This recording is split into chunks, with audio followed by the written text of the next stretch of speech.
dénoncer tout ce qu'ils nous volent. On nous vole des milliards.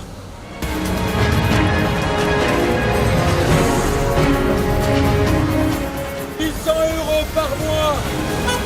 On est plus Paris.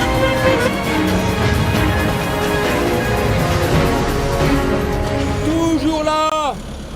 Pour vous, vos enfants et vos parents. C'est bien. Je m'appelle Gérard. Oui. J'habite Besançon. Voilà, je suis là depuis le mois de novembre l'année dernière. Sous la neige, sous la pluie, dans le froid, par tous les temps. Je suis là pratiquement tous les samedis. On est là pour dénoncer tout ce qu'ils nous volent, là, les milliards. Tous les 2 jours, on en apprend qu'un ministre, qu'un patron, qu'un responsable de Pôle emploi nous vole. Pour eux, c'est normal. Donc finalement, vous suivez l'actualité et pratiquement chaque samedi, vous trouvez quelque chose oui, en argument pour justifier la lutte. Pratiquement tous les jours, on a un argument à dire à quelqu'un.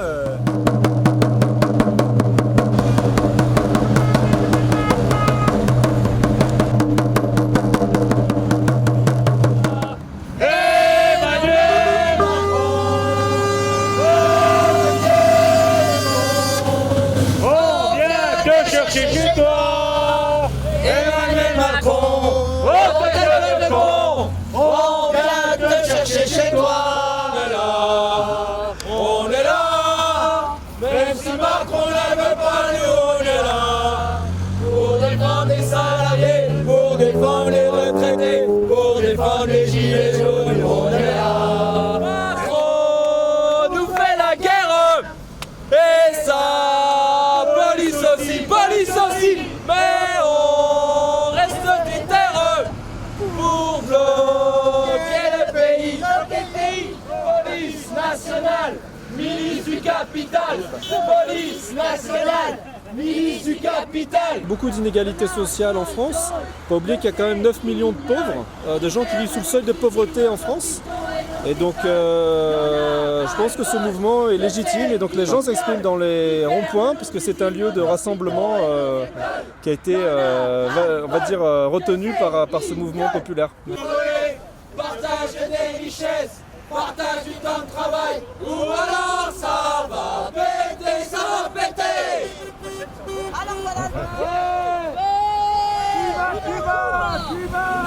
Professeur Tinès, vous avez été témoin en fait de plein de situations des Gilets jaunes depuis avant Noël en fait. Oui, puisque moi je suis allé sur les premiers ronds-points à partir du 24 novembre, donc le 2e samedi en fait de mobilisation, puisque j'habite à Besançon. Bien sûr. Il y a un rond-point tout près de chez moi, et donc moi je suis allé discuter avec les gens en fait sur les ronds-points tout simplement. Et je me suis rendu compte que les gens qui étaient là, c'était des gens qui se battaient pour un mieux vivre en France, et que c'était des gens qui avaient une pensée politique qui était assez élaborée en fait, contrairement à tout ce que les médias pouvaient dire depuis le début du mouvement, disant que les gens étaient des illettrés, des gens qui ne savaient pas ce qu'ils voulaient. Et en fait, moi, en discutant avec les gens, on voyait très bien que les gens ils savaient très bien ce qu'ils voulaient, c'est-à-dire un meilleur partage des richesses, puisqu'on a vu, il y a eu aussi un mouvement aussi pour une meilleure justice fiscale, puisque le mouvement est parti de la crise de la hausse des tarifs de l'essence. Mais bon, ça a été juste un détonateur en fait, quelque chose qui a fait une goutte d'eau qui a fait déborder un vase, un trop-plein qui existait depuis plusieurs années en France. Et puis les gens se sont rendus compte que leurs revendications elles étaient multiples aussi, parce que c'était de la justice fiscale, de la justice sociale, de la justice écologique. Les Gilets jaunes sont des gens qui se battent pour l'écologie en France, et la vraie écologie, pas celle qu'on ne défend pas au niveau de notre assemblée, quoi. Voilà. Ce qui est impressionnant, c'est une certaine convergence des luttes. C'est-à-dire, en fait, on a l'impression que jusque-là, il y avait peut-être des syndicats, peut-être des partis, mais la convergence a été possible grâce au fait que les Gilets jaunes se sont mis ensemble.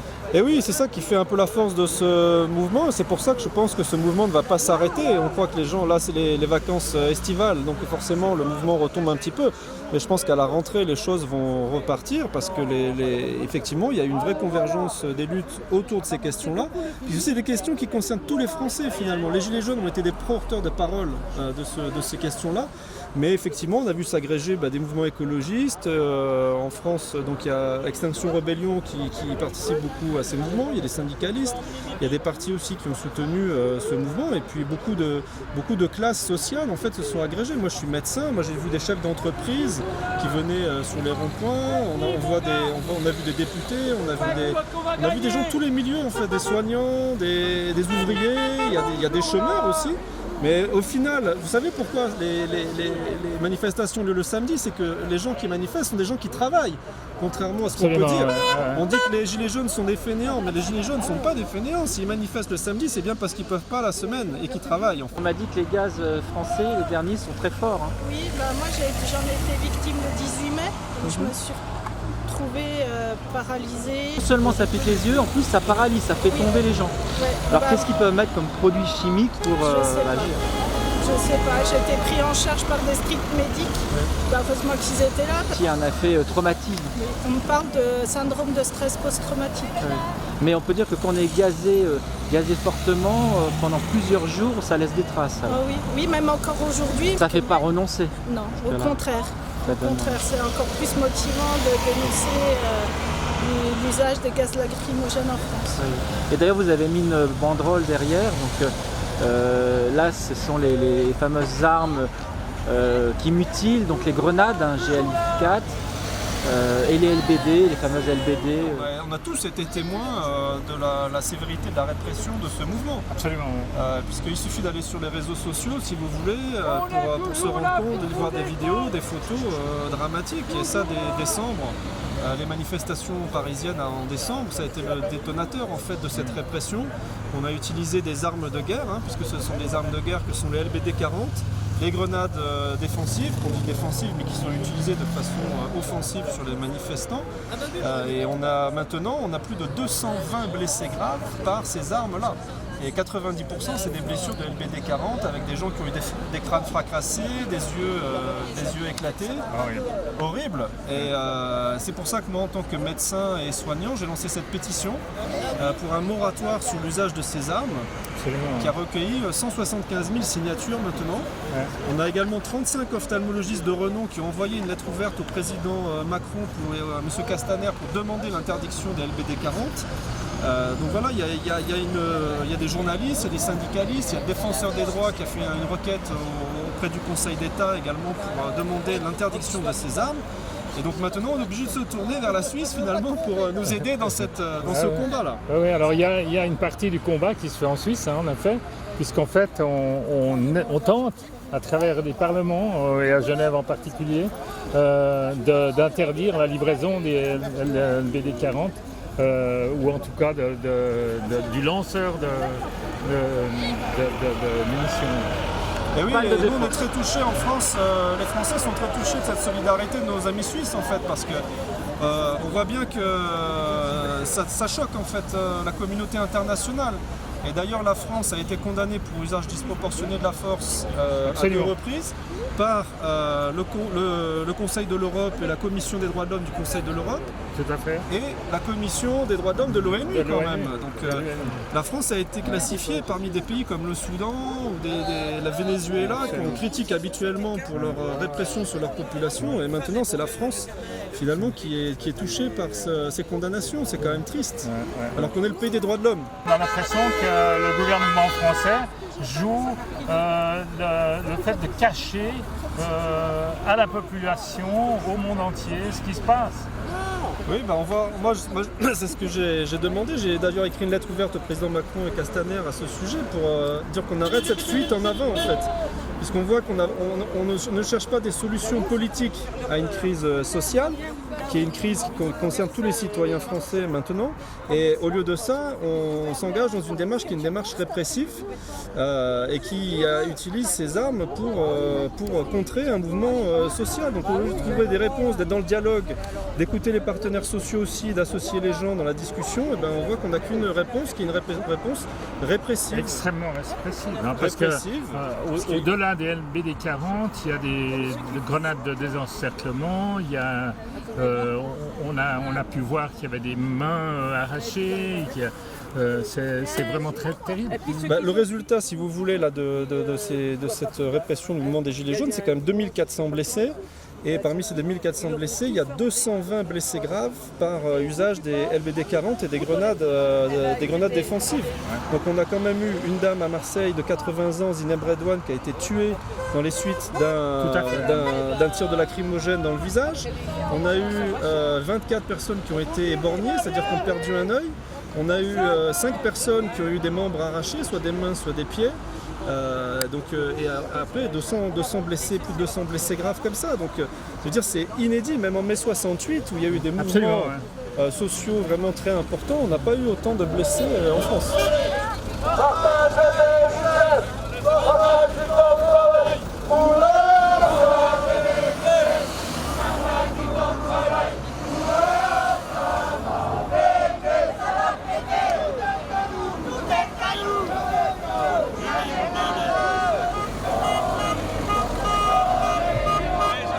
Déni de réalité, mais qui touche les blessés, mais qui touche plein d'autres problèmes actuellement en France. Et là, c'est assez symptomatique en fait de l'état d'esprit de ce qui se passe. C'est-à-dire que tout le monde sait qu'il y a quand même 2400 blessés de ce mouvement. Il y a 220 blessés graves par des armes qui sont des armes de guerre. Et tout le monde a vu sur les réseaux sociaux, les photos, des choses comme ça, les journaux, les reportages télévisés, tous ces blessés. Et on est encore en train de nier la réalité des choses. Et c'est d'ailleurs une des raisons pour lesquelles moi je me suis engagé aussi, c'est-à-dire rendre légitimité à ces blessés, pour dire que ces blessés existent, qu'ils sont des blessures très graves, que au-delà des blessures physiques qu'ont ces gens, ce sont des vies qui sont détruites, parce que quelqu'un qui va perdre un œil, qui est souvent des gens jeunes qui ont été blessés d'une trentaine d'années, qui ont perdu un œil, ces gens-là ont leur vie foutue en l'air, ils ne pourront plus refaire le même travail, ils vont avoir des problèmes psychologiques, problèmes sociaux, des problèmes dans la vie de tous les jours, et c'est des drames humains en fait qui se jouent là. Et on voit effectivement un gouvernement qui continue de nier la réalité des choses, alors que tout le monde sait qu'il y a plus de 200 blessés graves maintenant à cause de ces armes. Et effectivement, on voit aussi qu'on est très inquiet sur l'issue des plaintes qui ont été posées, parce que la grande majorité des gens qui ont été touchés étaient des gens qui étaient pas dans des manifestations agressives, qui étaient des gens pacifistes, qui filmaient, ou qui étaient juste au mauvais endroit, au mauvais moment, et qui ont été blessés ou ciblés de façon gratuite. Voilà. Et effectivement, on se pose la question de la séparation des pouvoirs, parce qu'on voit que le ministère de l'Intérieur, par la voix de la directrice de l'IGPN, qui est l'institut qui est normalement en charge d'évaluer l'action des policiers, et éventuellement de les sanctionner, vient de se positionner avant même que les enquêtes soient terminées, pour dire que les policiers n'étaient pas responsables et qu'ils ont toujours agi en légitime défense, ce qui est complètement faux. Moi, j'ai toujours défendu le fait que les policiers puissent se défendre s'ils sont une agression physique qui attente à leur vie, de se défendre avec des armes qui ne sont pas létales. Mais on voit bien dans la très grande majorité des cas qu'en fait ces armes sont dévoyées, contrairement à ce qu'a demandé le fabricant des LBD 40. Et d'ailleurs, c'est tellement vrai que la direction de la police nationale a dû à un moment faire une circulaire pour rappeler les règles de bon usage des LBD 40. Donc ils ont eux-mêmes reconnu qu'il y avait un problème d'usage de ces armes et que ces armes étaient dévoyées et au lieu d'être des armes défensives sont devenues des armes offensives. Et c'est bien là le vrai problème, c'est que ce sont des armes de guerre qui sont utilisées de façon offensive sur la population civile et on n'est pas étonné en fait qu'il y ait des blessés graves parce que quand vous prenez un tir de LBD dans le crâne, c'est comme si vous preniez un parpaing de 20 kg lâché d'une hauteur de 1 mètre. Vous imaginez un peu les dégâts que ça peut causer. Quand on dit ça, on a tout compris. Je veux dire qu'on voit que les gens qui ont des crânes fracassés, des yeux explosés, c'est tout à fait logique. Voilà, c'est juste imparable.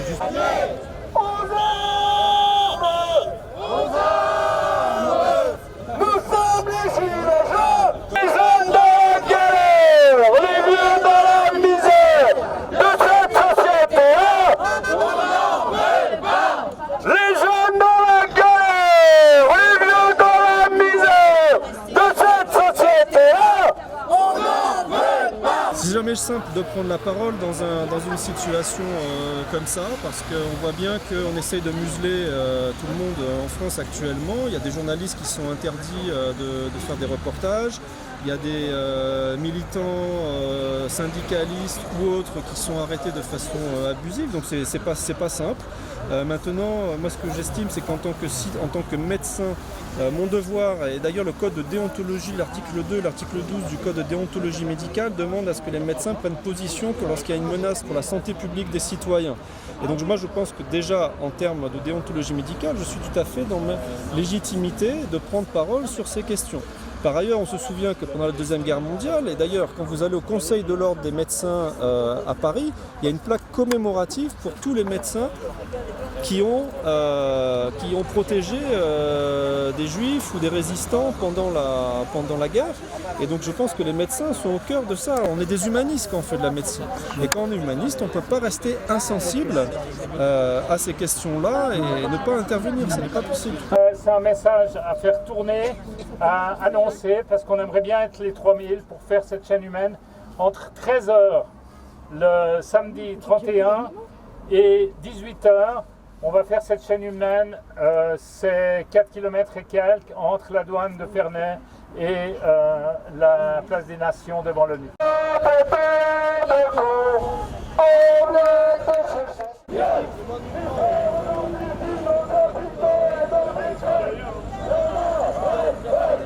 Qui ferme nos usines, nos hôpitaux et nos écoles. Y'en a ras-le-bol de ces guignols. Qui ferme nos usines, nos hôpitaux et nos écoles. Y'en a ras-le-bol de ces guignols. Qui ferme nos usines, nos hôpitaux et nos écoles. Y'en a ras-le-bol de ces guignols.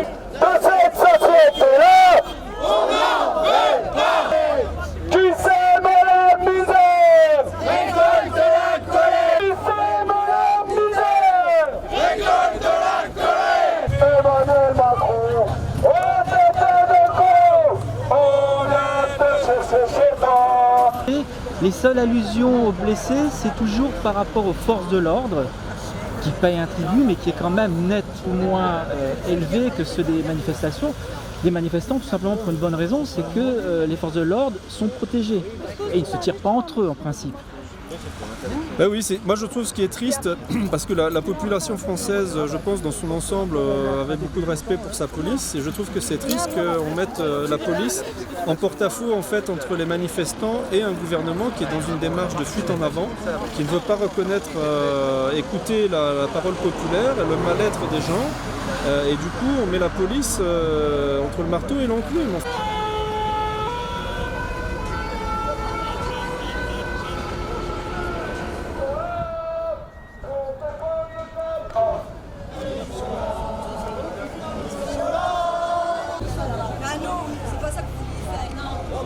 Ils pensent pas à leurs Nous, on parents. manifeste pour nos enfants. Vous pensez pas à vos parents là. Imaginez-vous les anciens, tout ce qu'ils nous ont donné là.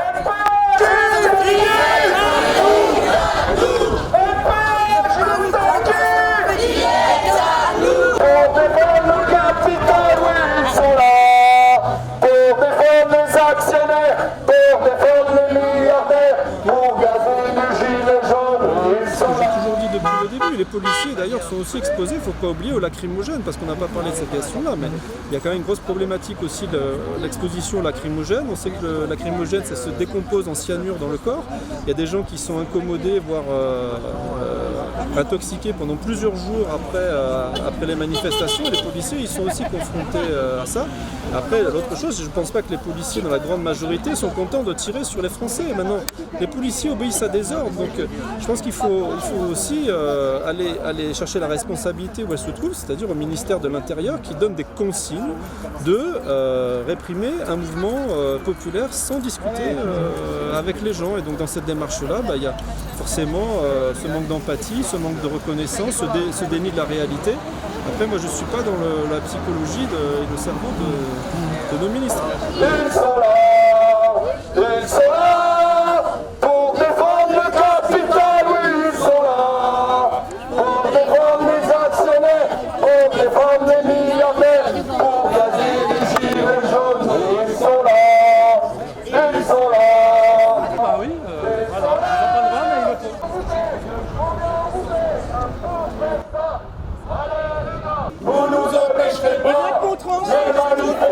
Interdiction des manifestations, donc on met des arrêtés.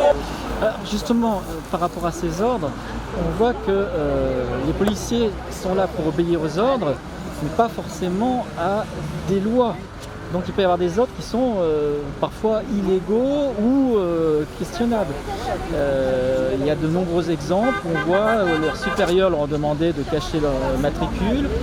Les policiers qui agissent sur le terrain systématiquement se cachent le visage, comme des opérations antiterroristes. Pourtant, ils devraient agir comme des gardiens de la paix, comme des gens ils sont là pour que les manifestations se passent bien. Alors que là, de par leur comportement et leurs vêtements, on a l'impression qu'ils sont là pour agir en action, en répression, comme si c'était une attaque terroriste. Oui, c'est bien ce que beaucoup de Français reprochent à la gestion du maintien de l'ordre en France actuellement, c'est-à-dire qu'on ne respecte pas le droit. On a donné carte blanche, on va dire, le ministère de l'Intérieur a donné carte blanche aux policiers pour faire un petit peu ce qu'ils voulaient lors des manifestations. Et donc malheureusement, quand on sait bien que quand on donne des autorisations comme ça, il y a des dérives. Et les dérives, c'est effectivement tout ce que vous avez résumé, c'est-à-dire l'absence de port de badge, les personnes qui sont masquées pour ne pas être reconnues sur leurs actions, des gens qui utilisent des armes de guerre de façon complètement illicite en visant la tête des manifestants alors qu'on sait que ça peut être mortel, puisqu'il y a une étude du British Medical Journal qui a montré que dans 18% des cas, on se retrouvait avec des blessures graves, avec handicap à vie, ou qu'on avait 3% de risque de décéder après un tir de LBD par exemple. Donc oui, ça entraîne des dérives graves. Et la question aussi, et pourquoi il y a beaucoup de gens qui ont signé ma pétition, c'est que les gens sont conscients aussi que c'est un problème de démocratie derrière tout ça. C'est-à-dire qu'en ce moment en France, il y a une dérive qui fait que de plus en plus de personnes parlent d'un État totalitaire. Voilà, il y a une dérive autoritaire en France qui existe et qui se traduit en particulier par les actions de la police. Réseau routier et occupation non contrôlée à la destination de la chaussée. Vous ne nous empêcherez pas de manifester.